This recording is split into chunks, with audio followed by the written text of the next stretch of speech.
Hi everyone, this is Randy Stone, the owner and founder of NYC Pilates. I'm here to share with you today a little bit about my journey that brought me to become a Pilates instructor and studio owner. In short, I have suffered back problems for years. I have scoliosis and also I herniated a disc that caused me a lot of pain for a long time.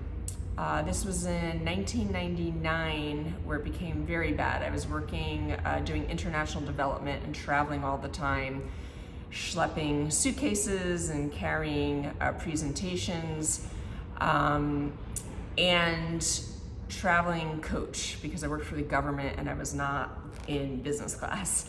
So you know how uncomfortable coach seats can be. Well, my back was constantly killing me with all the travel and all the carrying things.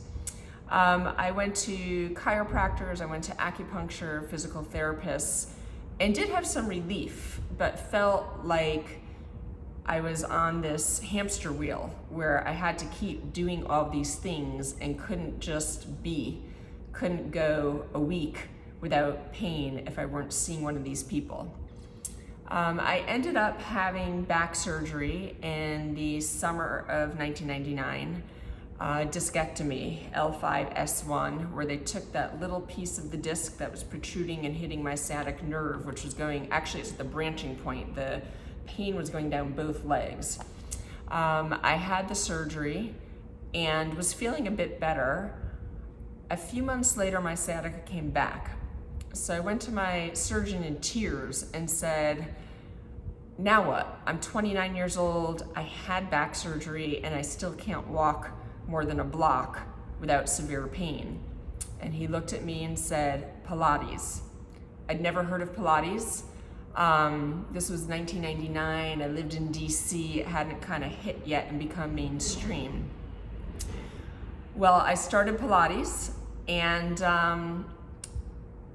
I literally cried tears of joy because it felt so right and made me feel so good, to the point where I started doing it twice a week and ultimately gave up my career doing international development, which I really loved, but just didn't feel that sitting at a computer for hours a day or traveling internationally for sometimes weeks at a time was sustainable for my body or my life.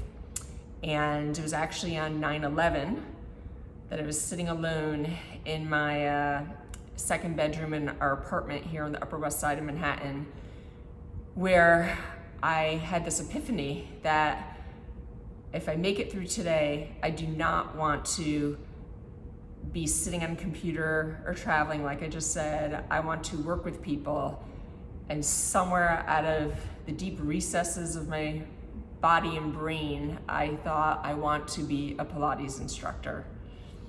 And here we are in 2020. I have a beautiful studio. I'm now doing online classes and courses, and I couldn't be happier with the decision that came to me in such a roundabout way. Sometimes a little bit misfortune, my back issues have silver linings, and I'm a great example of that. Thanks for letting me share.